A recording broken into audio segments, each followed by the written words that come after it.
Hey guys, Grifton here, and today we're going to talk about what it takes to be a raid leader. Here's the scenario. So you're a bear tank, you've been doing heroics just fine, assigning CC, explaining strat, and maybe you're thinking, hey, I could raid lead. I mean, I know all the fights for raid and all the mechanics. What else is there?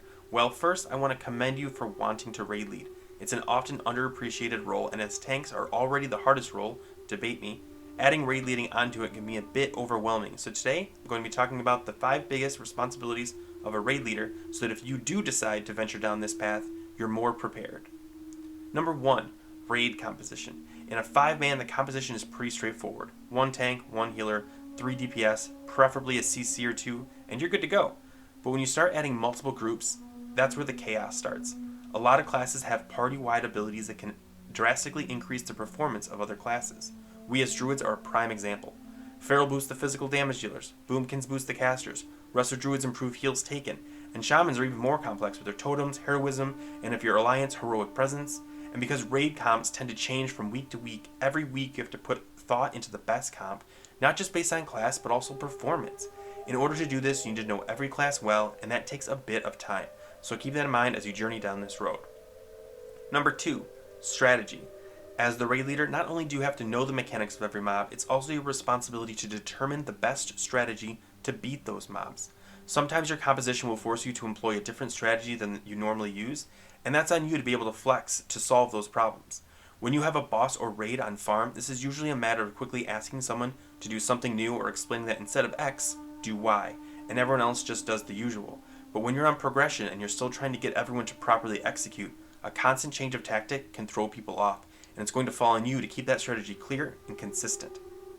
Number 3, attendance. Raid leaders are not only rare, but arguably more important than any other player. We've had a tank not show up and just pug it, but when a raid leader was running late, we waited. A raid leader has to be there every raid, as a lot of players rely on the raid leader to remind them to do mechanics or to move out of fire, whatever it is, which, yes, I know sucks, but it's the reality of raiding. So if you're hellbent on being a raid leader, make sure you can be there every time. Number 4, keep a cool head. Now, we have all seen or experienced a raid leader that is mean and short-tempered and yells a lot, and you might say, yeah, well, they get it done, but most people that raid aren't playing a game to get yelled at by some dude on the internet. We have Twitter for that. They came to kill monsters and get fat loot, and nothing discourages players more than being screamed at for 2 to 3 hours every week. So if you're short-tempered, raid lead might not suit you. Number 5, see everything. So this might be the most important thing a raid leader has to do, but you have to be watching all the things. If there's a CC mechanic, you have to make sure it's getting done. If there's a threat wipe, you're the one calling to stop DPS. If players are supposed to be stacking or spreading, it's your job to keep an eye on who is or isn't. Are the orbs being clicked? Is the tank positioned correctly?